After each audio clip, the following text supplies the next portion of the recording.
been through therapy a number of times. I've been clinically depressed a number of times. Relationships for me is one of the strongest pillars in my life. A lot of people are like me who are very introvert. And let me tell you, my networking game has been horrible. I would never have considered myself a good networker. Let's say if you have an opportunity today to have dinner with anybody in the world, dead or alive, who would that person be?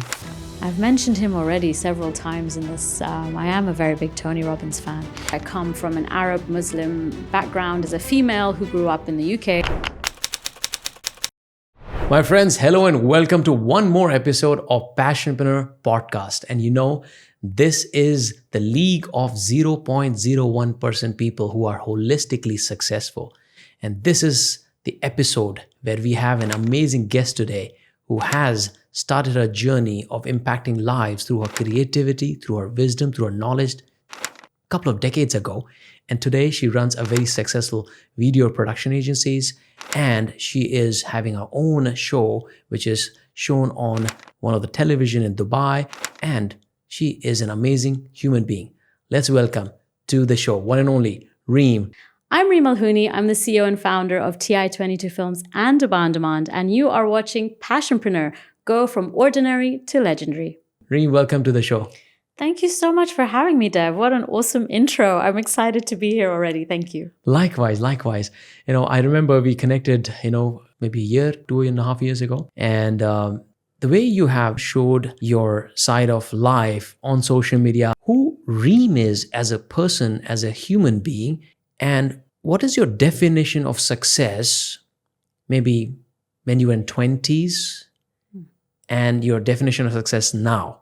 Wow, a lot of different questions in there. Yes. Who am I? I think that's a deep one. To answer simply, I think I am someone who is very ambitious, who wants to take action and wants to make sure that I have no regrets in life. I'm very passionate about the world of film, TV, and communicating. I've become even more passionate about ensuring that people become more visible in their lives, and I think that's part of my personal journey as well. So I think that's kind of who I am. In terms of what success meant to me in my 20s, 30s, 40s, I think that's changed a fair amount. I think, when I was younger, it was very much about the achievements. I'm still achievement driven. I would say I'm still someone who is always aspiring for the next goal. But I definitely think as I've got older, it's been more about not missing opportunities and more about experiencing. So as a result, I've seen even my behavior evolve and change. I think I was maybe a little bit more careful, more reserved, more planned. And I think as I've got older, I've been more of a risk taker and more of a, you won't know unless you try kind of attitude. And I think that's really helped me even grow in my business life, primarily because I don't want to reach my deathbed and look back and have that feeling of, oh, I really should have tried that. The regret weighs really heavy. The regret is a big one. And also, you often hear that saying about, the biggest failure is looking at your life and feeling that it's unfulfilled or that you haven't fulfilled your potential. So I'm someone who believes I have a lot of potential, and the only way to fulfill it is to keep saying yes, keep experiencing new things, and don't have regrets. So yeah. I think that's kind of my overall mantra now as well. That's interesting. What you mentioned was beautiful, that, you don't want to be on a deathbed unfulfilled, right? That you could have done different things, you could have had different experiences. Now the experience is more important as compared to 20s. When you're looking at success, was it more shallow then, that, money, achievements, goals at that time, and now it's more about experiences, more about... I think it's interesting because I am very fortunate that I have two very, very smart parents. And having said that, I come from an Arab Muslim background as a female who grew up in the UK. Mm-hmm. And, I grew up around many people whose goal in life, many females whose goal in life was to get married, right? And even in my world, in Libya, they get married very young. They get out of university and they're married, and that becomes their life. And when I was in my early 20s, I spent a few months in Libya, and it was fascinating fascinating to me because they were genuinely happy with that life. And I think I had the opposite, where I was very fortunate that from a very young age, my mum always said to me, the most important thing in life is to be financially independent.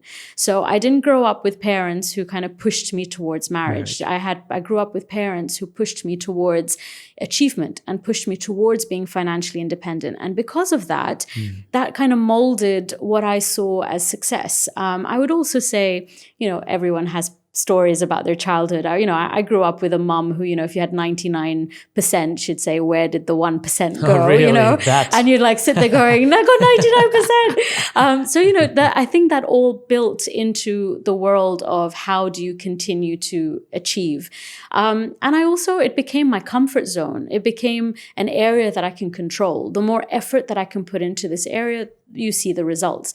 So I was very, very focused. And not to say I'm not now, but I think as I've got older, I've realized that perhaps I was so focused on achieving certain things that I missed out on other experiences, or maybe I didn't enjoy myself the way I could have, or maybe like what? Well, I think it's just I was always very safe. I was always a good student. I was always, one of those who would study first. I was one studious of I was a studious, focused, not bunking the classes. And exactly. And I think it's understanding that you can still enjoy life and you can still aspire to have different experiences, and just by saying yes to opportunities when they present themselves.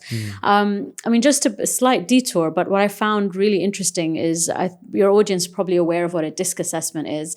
And that's kind of the personality test that you do. And I remember I'd always done these personality tests and I'm very fascinated by them. And I was always told, looking at the results, that I was more of an introvert, that I was an examiner, introvert, nurturer, and then eventually you adapt. When I started my business, I had to adapt and become more of an extrovert and more of a go-getter. And so my adapted personality was an extrovert. However, what I found really interesting, I'm obsessed with Tony Robbins, and I did one of his workshops last year, which included a DISC assessment. And when I sat with the coach, she said to me, oh, you're really lucky because your natural personality matches your adapted personality. And I was like, I've never heard that before. I've always been told that I'm, quite introverted and I've adapted to become more of an extrovert go-getter. She's like, no, naturally you are a go-getter extrovert. And now, you seem to be a go-getter extrovert. So the fact that you're aligned is great. And I'm like, this doesn't make any sense. And she said, well, actually, have you ever considered that you grew up in an environment that didn't allow you to be the extrovert that you naturally are? So perhaps because of the environment that you're in, you become a more careful person, a more reserved person. And then now, later in life, you've got more freedom to be your actual personality. And it made so much sense. It made so much sense, oh my God, yes, I've spent my childhood or my 20s a little bit more just observing my culture more, observing traditions more, that family influence is there. And then 30s and 40s, I've kind of broken away from that and therefore I'm more me. So I think that can be seen in how I behave and in my business as well. Interesting. So let's deep dive into this. According to, me, I initially in 20s, I used to think, oh, success to me is just making money, get a job, grow. That was in 20s. And as into 30s, I realized that life is beyond just making money.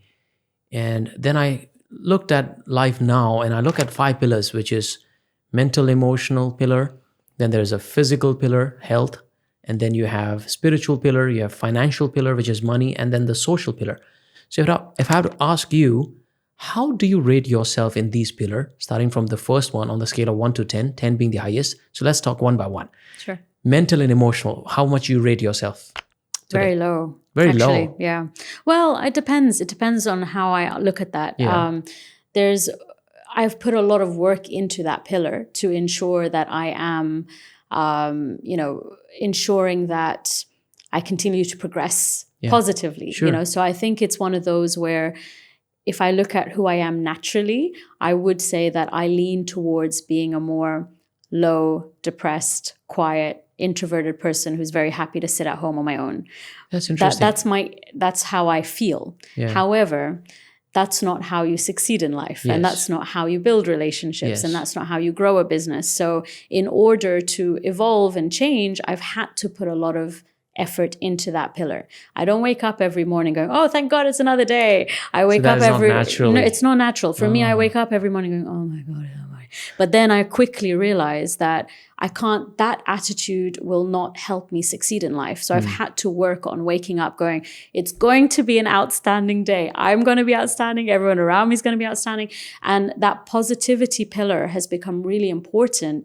And it's something that I work on every single day. So when I said low, I mean, I'm innately low, but I've had to put in a lot of work in order for me to be as high as I am. Yeah. So, everything from, recruiting team members. In that recruitment process, everyone knows positivity is incredibly important to me, not just because I'm trying to create a positive space for them, but it's also because it's what I need every day. Yeah. I need to be in a positive environment every day.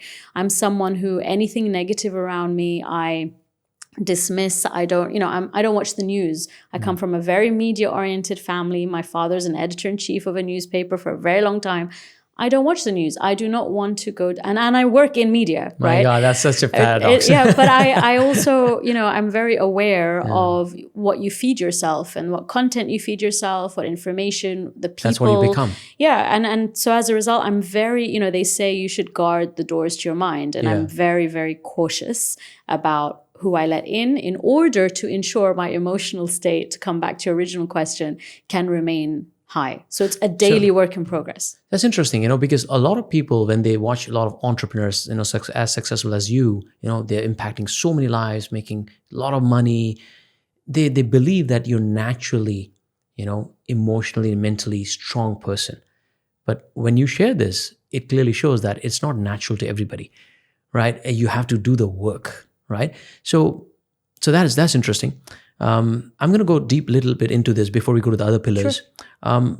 Can you tell me more about when you were not so conscious about building this muscle of mental and emotional, which is the repetition, bringing the positive energy and all that.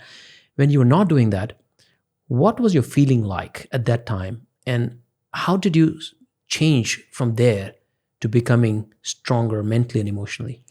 I think in terms of what does it feel like, I think it's very easy to be very self-conscious, to be very withdrawn, to feel very low, to feel very alone, even though that may not be the reality, even though you're just feeling inside. It's internal, the meaning right? that you're giving. Yeah. Even though you know that logically you're surrounded by family and friends and people, but it's still a feeling that you have, which can allow you to be very subdued. So was there a phase of life that you were feeling more of this, like, 20s or 30s, or any incident or event that you can share with us that, you were feeling low because of whatever? I think it's come up throughout my life at different times. And I think I've just learned how to address those feelings and tackle them better or stronger, or I've become stronger as well. Definitely when you're younger, there's a lot more self-awareness or lack of self-awareness and feeling unsure of yourself. I think when I was very young, I say even as young as teens, it's very difficult being an Arab Muslim female living in central London in a very, I had very overprotective parents who tried to instill certain rules, and you're living in an environment where everyone around you has a free-for-all, So I think even from that point, you start to feel like you're a bit different, or you feel that you're not quite fitting in with the environment around you. And honestly, you try different things. I've tried I've been through therapy a number of times. I've been clinically depressed a number of times. But each time that's happened, you kind of learn how to work your way out. What are the triggers? Because I just want to connect with the audience because people can relate to whatever you're saying, because people have gone through a lot of emotional ups and downs. When you were clinically depressed, were there some external forces and triggers that happened in your life? Like, for example? If I'm honest, I don't think that I've never had something seriously go wrong. So I don't have a story. It's not like somebody, who may have had real misfortune in their life, that has resulted in that, which is why I find it even more, challenging to connect, because I can understand when someone says they've had a lot of death in their family, or they've had trauma in their family, or they've had big challenges that has resulted in them feeling depressed. I didn't have that. So I can't honestly, I'm not trying to blame anyone. I can't honestly say I had a situation. I think it's probably more internal, environmental, and just doubt. And I think a huge element of being alone, which has come up a number of times. So I'll give you a different example later in life.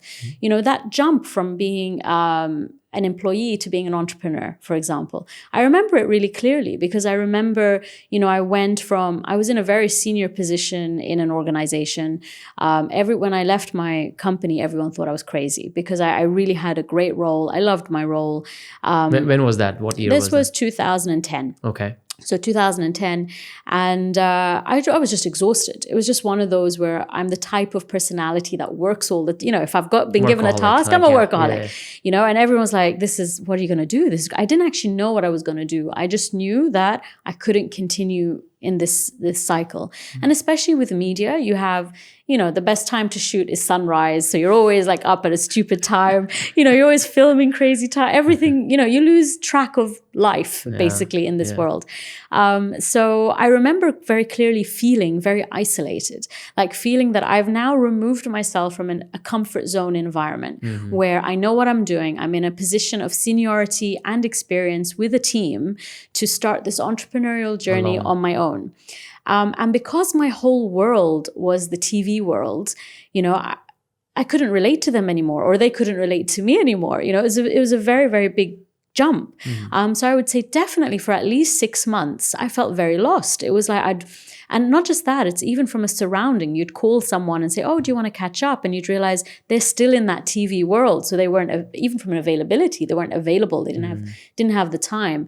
But then also you start going on your own journey, which no longer aligns with that journey. So you almost need to find a new community and a new tribe, which I know we'll talk about a bit later when we come to building relationships. But that made a big difference to me, is then finding that tribe and finding that community that I can now go on to the next journey with. But coming to the original question about depression or isolation, that's an example for me of where I suddenly felt I've gone from being this high profile exec in a senior role with a big team and everything looks amazing, to suddenly being on my own, trying to figure out how to start a business, no one really understanding my journey, no one really understanding why I did it.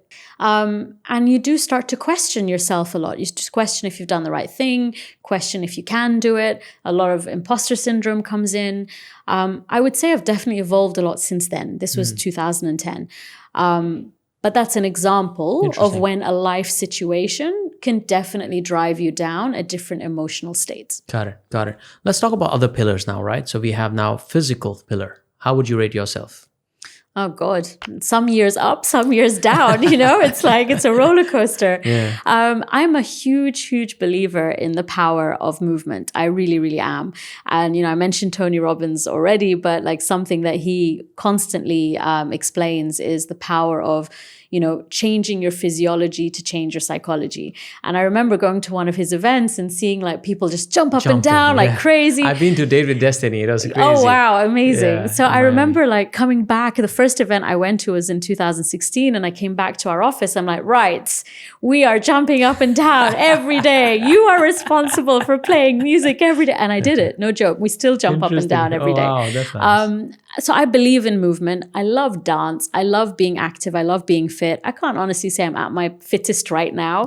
And I think it's one of those where, you know, it's all about priorities, right? It's like there are certain times in your life where you prioritize fitness and you make it happen, and there are times you don't. And I would say right now that maybe hasn't been at the top of my priority list, but I do value it. And I know that I'm a much more confident person when I'm feeling fitter, ultimately. Amazing. Spiritual fitness, spirituality. How would you rate yourself there? I think I'm pretty high. I mean, I would say I'm a huge believer in gratitude. And for me, that's part of spirituality, because I think that if you're living every day very, very grateful for everything you have, it makes a significant difference. I write a gratitude journal every night, and I'm very, very conscious, and it's made me more conscious throughout my day. I'm grateful for this opportunity today. That's going in my gratitude journal tonight. So it's one of those where because I'm so conscious of that process on a daily basis, as and when things happen, and it could be the simplest thing. It could be someone sending you a message. It could be someone opening the door. It could be someone making me a cup of tea at work. I'm very overly aware of all of those moments.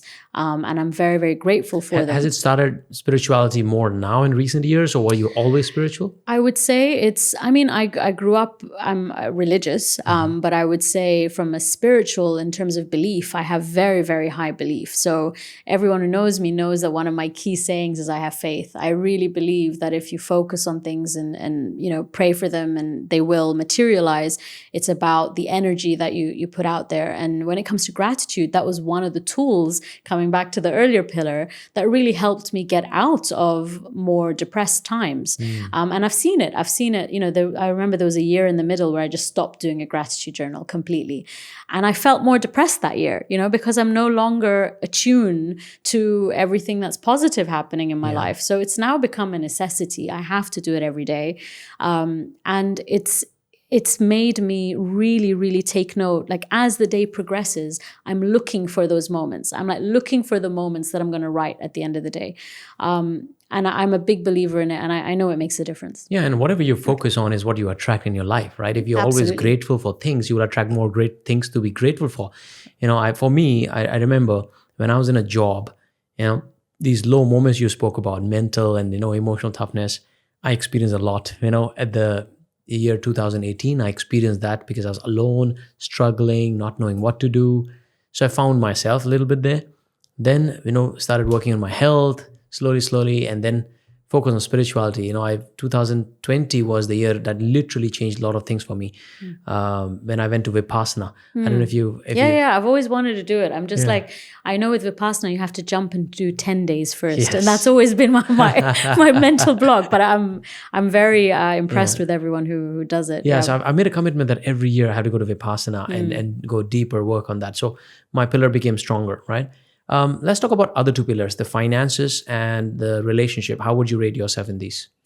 Finances has gone up and down and a lot stronger the last few years, thankfully. But that's also been attuned to what we were talking about earlier about disc personality. So I think, when I was in my 20s, I was a very safe person. I was a very safe, let's save, let's grow, and then my 30s was all about the company growth. And with the company growth, I took a lot of risks, and when you start taking risks, not all of them make the most sense. Some don't work out. So I learned some important lessons in that process. And because of those lessons, I would say that I'm now thankfully learned my lessons and I'm back to strength. So, I think like most people, you go through a journey, you live and learn. And thankfully now, things are strong, business is doing well. And I understand more about the power of money and the power of finance and also just, understanding more about how to make it work for you as well, which I think is something you don't when you're younger. So, yeah. That's finances. Wonderful. And relationship, social. Very high. So I would say relationships for me is one of the strongest pillars in my life and one of the strongest areas that I think anybody should focus on, because it solves most of your other pillars, is what I feel. Like if you have strong relationships, they're the people you call on and they're there for you when you're having challenges everywhere else. And coming back to, again, I know we started with me having lower times in my life, or even the example I gave about jumping into entrepreneurship. It all started to resolve itself once I joined a networking community. So I think people who know me know that I'm very involved in the world of BNI. I'm a regional director now after being a member for 10 years. And I honestly can credit that organization with some of the best support that I've had personally and professionally. And I think I tell people that BNI is like school for adults. It's like you've outgrown school, but you're kind of missing that component in your life. And when you see people on a regular basis, you build very different relationships with them and from all walks of life as well, which I think is interesting. So because of that experience, it's taught me to be more open to new people and also just really understand the philosophy is giver's gain. The more you put out there, the more you give, and it all ultimately comes back around. So I think I like to believe that that's one that is probably my strongest.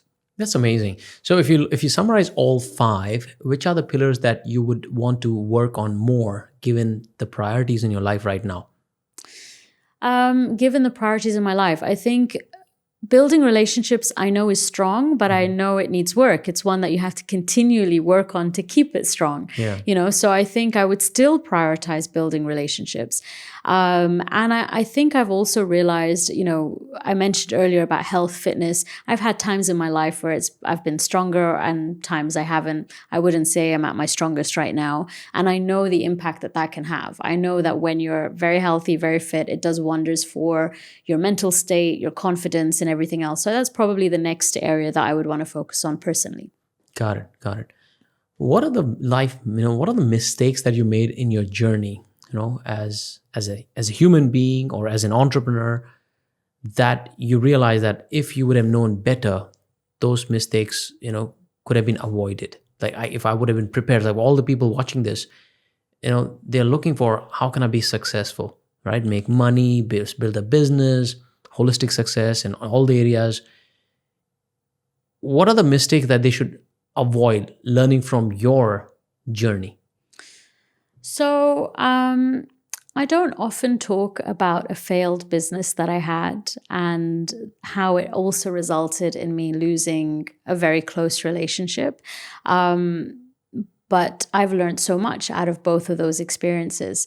So what happened? Back in 2011, I got very obsessed with the world of bamboo clothing. I know nothing about clothes or fashion at all. I have zero interest.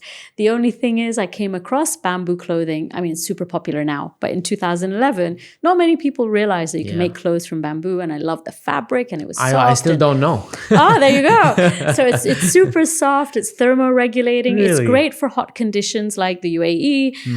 And, I came across it in the US and I remember coming to Dubai and thinking, why is it not here? It should be here. Is it even better than linen? It is. It's so much better than linen. I can go on about this. It's really? Incredibly soft. Yeah. So I just felt there was a huge opportunity. So there are 2 errors that I made here. It's like, one is like I jumped into this world of bamboo clothing without really much knowledge, but I saw the opportunity. And the second is I partnered with my best friend on this. So there are 2 lessons that came out of this experience. So I'll start with the first, which is the fact that I entered into an industry I know nothing about. So it meant that we were learning as we went, and looking in hindsight, I still believe the opportunity was there, but we didn't engage people or talk to people who were in the industry or had that expertise. We went on the whole path of let's figure this out ourselves. And as a result, some huge blunders were made. I mean, just to give you one example, I remember we were dealing with different factories in China and we were dealing, it was very important. It's a sustainable product. It has to be sustainably produced, and really double checking everything in terms of, the ethical standards.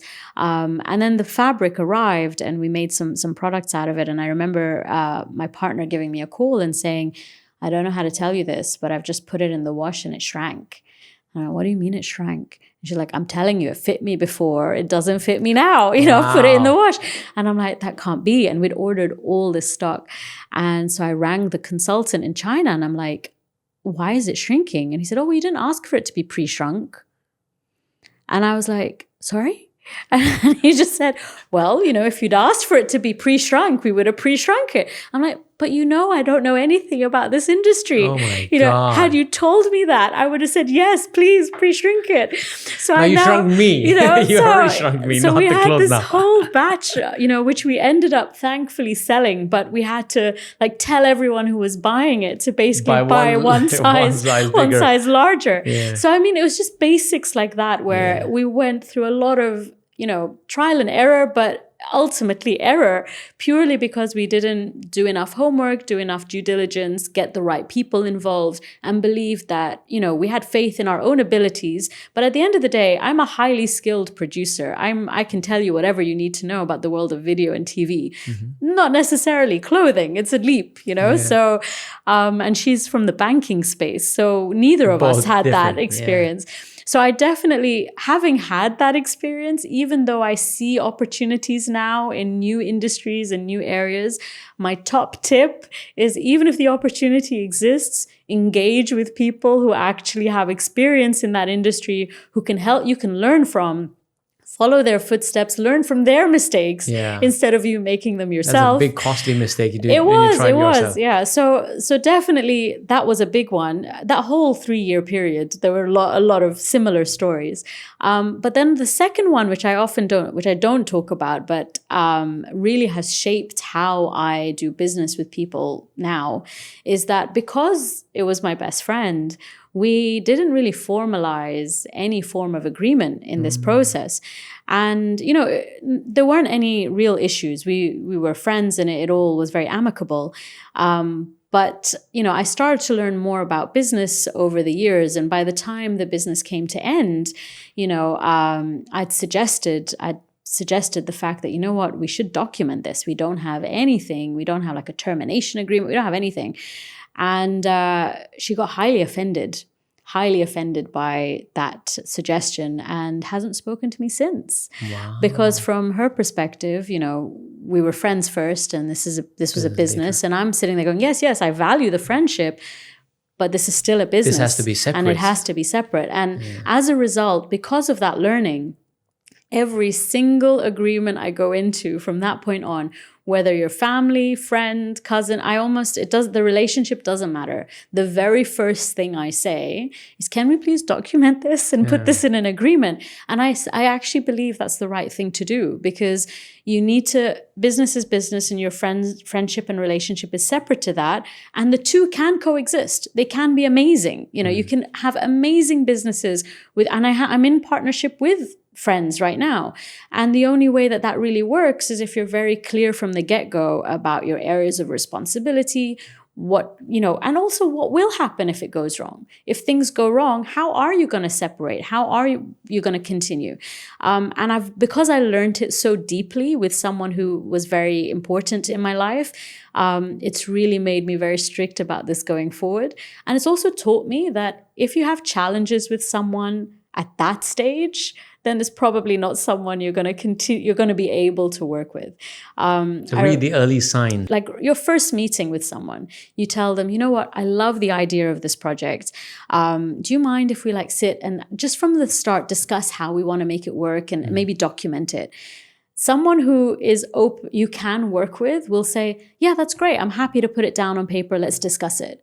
Someone who kind of says, I'm not sure about why, and you start arguing about the terms at that point, means that you probably are going to have many other challenges down the line. So it's been a good learning, an important one, and one that I literally will do with absolutely anyone. So don't take offense if I ask amazing. for anything I love in writing. So. Love it. I want to deep dive into the networking part of your life, because you're a very good networker. Thank you. Ever since I met, meeting, connecting people, collaboration is really, really big. Now, a lot of people are like me who are very introvert. And let me tell you, my networking game has been horrible, right? I was so shy, so quiet, let me just focus on my business. I can be on the platform and talk on the stage, but still in the corner, not connecting. Only in the last 12 months or so, I've changed. I met some amazing, incredible people, including yourself. And I started consciously putting the effort to nurture those relationships. So people are watching this and they're like me as well, whose social networking skill was not 10 on 10. They were like 2 or 3 or 4. What tips can you share with them? What are your secret mantras or philosophies of building a strong network? So I totally relate with what you just shared, because I would never have considered myself a good networker. It's something I've had to learn. It's something I've had to adapt to. And I remember my early days of networking were very much a case of, okay, I'm just going to make it there. I'm just going to make sure I introduce myself to 5 people and I'm going to go, and then I'd get there and like, how quickly can I meet these 5 people and leave, and I'd be in and out in half an hour, because I don't necessarily, and actually even till now, if I'm honest, I don't actually enjoy it. I don't actually enjoy walking around. It's not a natural part of it. It's not natural. I don't enjoy walking around, hi, how are you? Oh, amazing. It's not a goal of mine to grow in that space. However, I have realized that unless you are out there and you're meeting more people, you're unlikely to grow in certain areas of your life. And it's not necessarily, it's about connection with people. And sometimes it surprises you. Sometimes you do meet people who you genuinely connect with. I would say in terms of mantras or tips, what helped me significantly is I joined a networking organization. So one of the biggest ways that BNI helped me is because you're meeting the same group of people every week. So what felt challenging in week 1, week 2, week 3, week 4, by week 5, 6, and 7, you're kind of now in your comfort zone and you now know the people around you. And suddenly by week 12, 13, 14, you're the veteran. You're the one who's like helping the new people in. So that increased my skill and my ability to be confident walking around a room and speaking to strangers, because I could see my evolution from being that person to kind of growing confidence. And then there are a lot of tips that people give you in terms of like hanging around near the sign-in table when people arrive, and, going with somebody is always a great one. Well, it used to be. I've changed my mind on that. But originally I liked the idea because, you'd go in with someone and they would introduce you and you would introduce them, and it removed some of the pressure. More recently, I've realized that if I go with someone, I will meet less people, because now you're in your comfort zone with that individual and you're sitting in a corner or whatever it is. So now I've got to a place where, I'm going to go to this alone, because if I go to this alone, it'll force me to go and interact with the 10 people that I'm going to aim to interact with. I still leave. I'm still not someone who stays beyond an hour anywhere I go. But it's also about the meaningful connection and the follow-up. And I think in most cases, the follow-up doesn't happen. So it's one thing to meet someone, go, oh yeah, I'll definitely reach out. But then if you don't reach out, and then what was the whole purpose of this? I would also say that nowadays there's a lot more networking happening online. So I'm very, very consistent with my LinkedIn, for example. I know you are. And I have seen like the evolution of how people are now reaching out on DM. And I think there's a space to build a network online if you're someone who maybe isn't as comfortable going and physically doing it offline. I've been invited on podcasts. I've been invited to events purely because people have seen my activity, and they've ended up being strong relationships and strong contacts. So I think you never know where it's going to come from, and it's just about being open to those opportunities and just not saying no. So it all ultimately comes down to being open. Everything in life comes down to being open. That's very interesting. So what is the one thing that really drives you? We spoke about fulfillment. We spoke about, doing what you love. You pivot into some, businesses that you were, looking to start, like the bamboo clothing and all. But what got you aligned towards what you're doing? Like right now, okay, let me backtrack. Would you say you're living a fulfilled life right now? Yes and no. Okay. I would say yes, because I love my industry. I love film and TV. I consume way too much content. So the fact that I get to create it and be on the other side, I'm definitely happy in the world that I'm in. I would say certain types of project fulfill me more than others. I love the world of TV. We're very fortunate to be producing TV content. And I really enjoy the world of live content. So we've been, again, very fortunate to be in like mega events and live events. And I think that has a very different adrenaline behind it. Do I love everything we do? No. Do I enjoy every project we do? No. Am I as passionate as some of the industries we work with? No. But, I learned a while ago, some you do for show and some you do for dough, right? So it's like figuring out, I want to get to a point where you're choosing everything that you do, and you can then be fully fulfilled, because wherever you turn, the projects you're working on all inspire you or motivate you. And I think at this point in time, a good chunk of our business is still very much the corporate side, which doesn't always tick all the boxes. Having said that, I'm trying my best to spend time on the areas that do. So, over the last 2-3 years, I've been doing more speaking, I've been doing more training, I've been doing more coaching, areas I never thought I would really get into. It's kind of happened by accident. And I would also say COVID was a big player in that, because when COVID came in, so many of our clients just stopped producing video content. And it was one of those situations where like, what do we do now? It's they've stopped. And I remember hearing a Gary Vaynerchuk quote where he said, be the person to put yourself out of business. And I thought, well, nowadays everyone's sitting at home, they're learning how to produce videos. We should be the people to teach them how to produce videos. So what actually got us through COVID was I launched another brand called the DIY Video Academy. And we started teaching people at home through Zoom. And, they'd come back and show us their videos and we'd teach them how to edit and all of that. And that kind of, the webinar world became very big during that time. And so I found myself speaking on a whole bunch of webinars. And that really helped propel the speaking training side of things, that coming out of COVID, it became a service offering. And I've realized I quite enjoy it, coming back to fulfillment.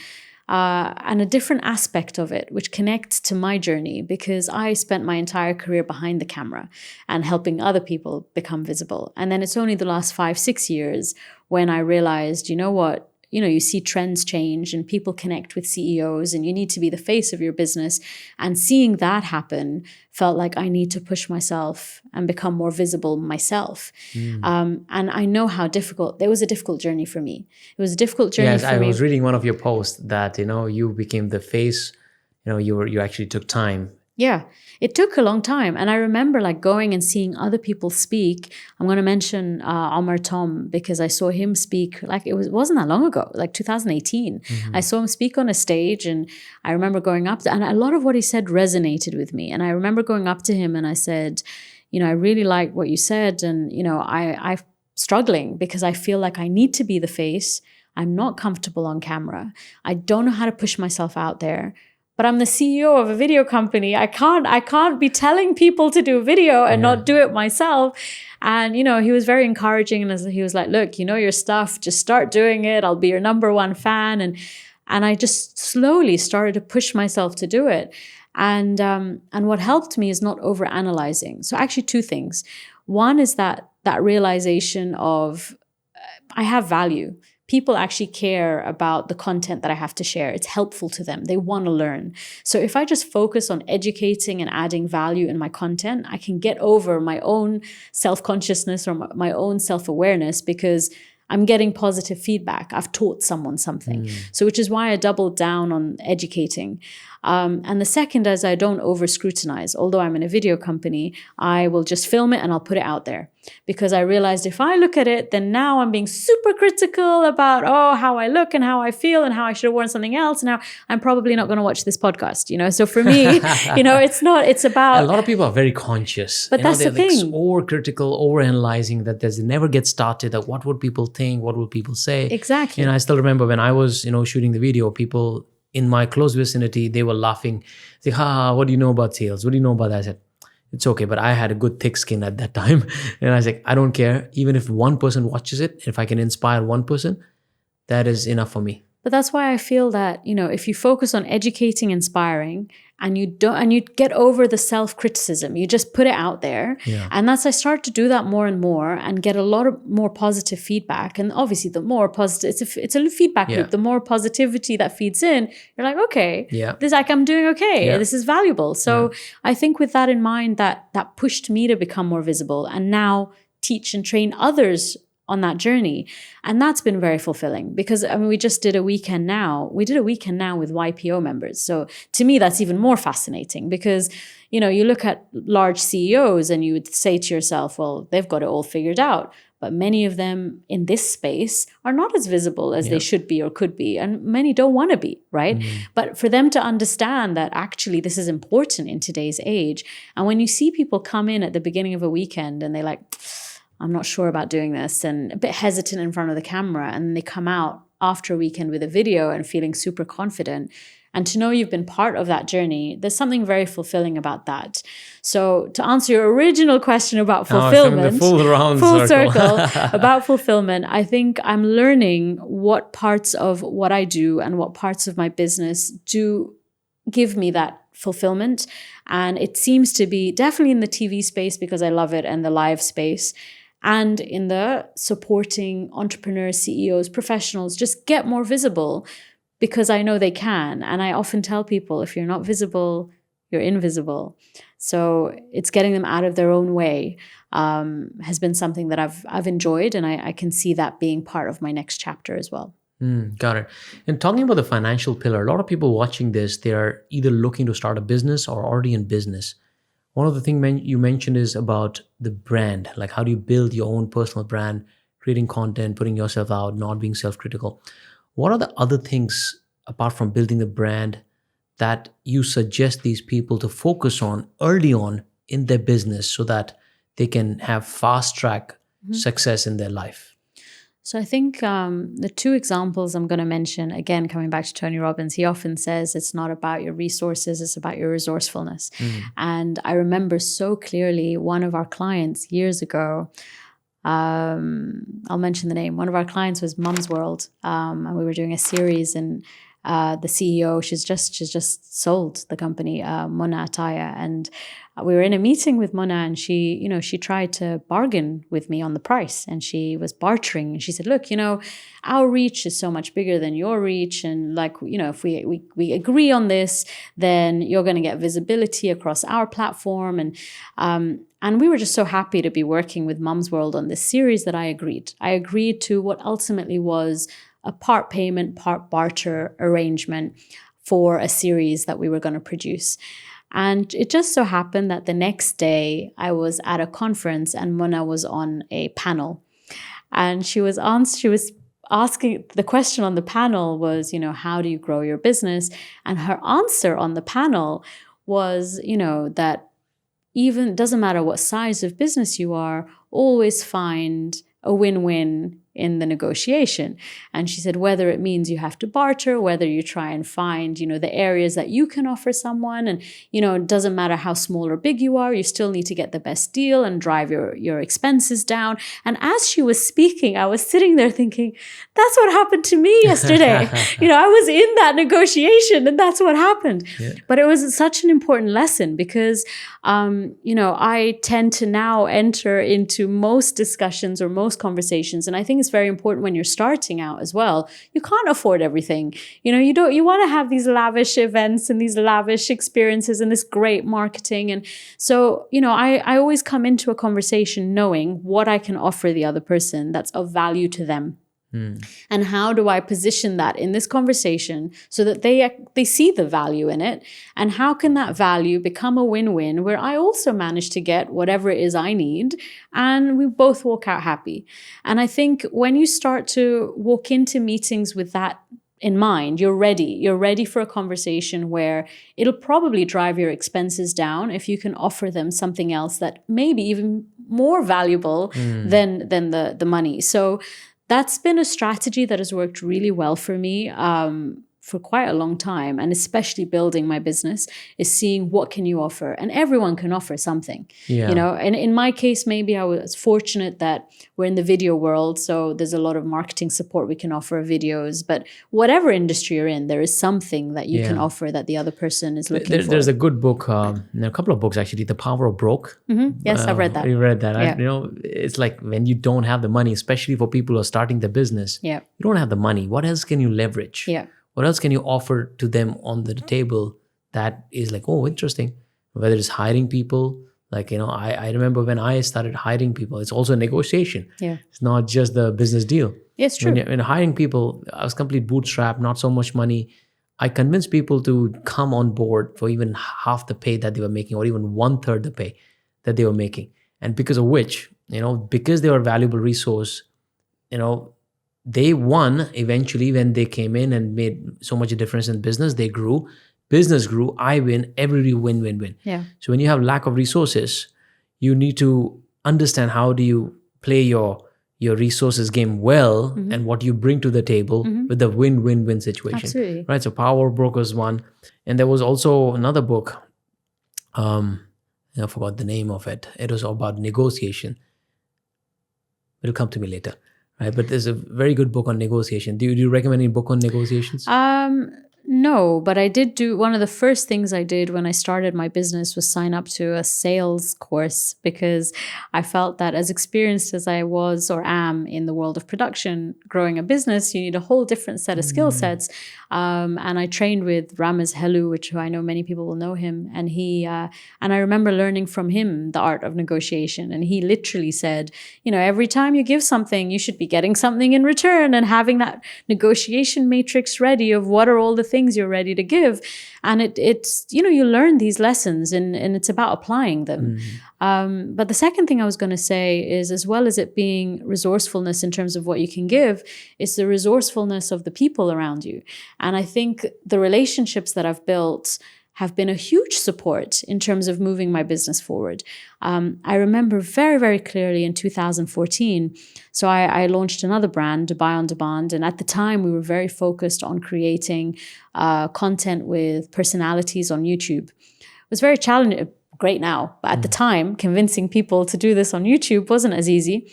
And I was looking for investors, and I was sitting in a lunch with a few friends, and decided in that lunch, I need to have an event. I need to have one big push where I invite all the right people. They see what it is we're offering. They meet the presenters, and that's going to change the game. And in that one lunch, everyone around the table said, okay, how are we going to make it happen? What do you need? And literally, I think we were sitting there for 2 hours, and this person was, and they're all friends now. And one would say, you need AV? I'll set up the stage. I'll get the AV. You need, I run a modeling agency. I'll make sure you've got models who can just people who can, be in the venue. Someone else said, oh, I'll get my photographers on. We'll get the photography done. Another friend said, I'm going to get the entertainment sorted because I can get my dancers together. I've got the event space. No joke. Within a 2-hour lunch, I walked out with a group of people who'd all supported this event coming together. And it was it was such an amazing feeling. It was an amazing experience. Yes, I'd built those relationships. So relationships take time, but to know that in a time of challenge or in a time where you need to achieve something new, it's about leaning on the people in your circle. And you'd be surprised how many are happy to help. And because I've received that support, I know what it means to someone else to give that support. So there've been many times where I've been called. I'm like, yep, let's do this. You need X, Y, Z, let's put it in place. Because I know it comes full circle. So it's looking at coming back to resourcefulness, whether it's what you're equipped with or what your circle is equipped with, and how to make the most of that situation to get you to where you want to go. That is interesting. That's interesting. So guys, if you're making notes, please do make notes. All these are valuable insights about network, building business, brand, negotiation. I remember the book Never Split the Difference. That was the book on negotiations. Very, very good book as well. I'm going to ask you an interesting question now. Let's say you go back in time and you had to give an advice to a 20-year-old. What advice would you give to yourself? To me, as a 20-year-old, I was far too concerned about what everyone else thinks. And I think I am now thankfully at a point where I politely am more focused on what I need to do or what I feel is the right path for me. So looking back, I would say, do what you feel is right. Don't worry about what anyone else thinks, and just focus on your own journey. Interesting. And let's say if you have an opportunity today to have dinner with anybody in the world, dead or alive, who would that person be and why? I've mentioned him already several times in this. I am a very big Tony Robbins fan. And I think, I just really, his lessons have made such a big shift in me. And he's impacted so many people but we all hear the same stories and you see the same videos and you go to the same events. So I think having a dinner, I would probably want to get more personal insight into how he does have the stamina and the energy that he has today? How does he go about impacting all these people? What does his actual daily thought process go like? I don't want to hear the stories that we all hear. I want to know more about the person that has led to that impact, because I think there's a lot to be learned there. Yeah, I love Tony. He's amazing. What a legend he is. Yeah. Good. Amazing. Thank you so much, Reem, for coming on the show podcast and sharing your wisdom and helping people to become little better, to get in the club of 0.01% holistically successful people. Thank you so much, Dev. I truly, truly appreciate it. And yeah, can't wait to see your next chapter as well. Thank you. Thank you so much. All right, good. So guys, let me know which part of this podcast was really connecting with you. Any tip that really resonated with you, say, wow, this is the good tip. And I want you to take that tip and commit to doing first step right now. That maybe you have to pick up the phone, talk to somebody, maybe read a book. Take one small step towards getting into the league of 0.01% holistically successful people. It's not just about the one pillar of life. They're all 5 pillars that we continue to grow. And people like Reem, they just give us a right example of the mistakes that she has made, areas that she has improved in, and she continues to improve on. Every day, just grow, maybe even 1% towards that life. And it's going to be a wonderful life. I'll catch you in the next episode. Thank you so much for being here.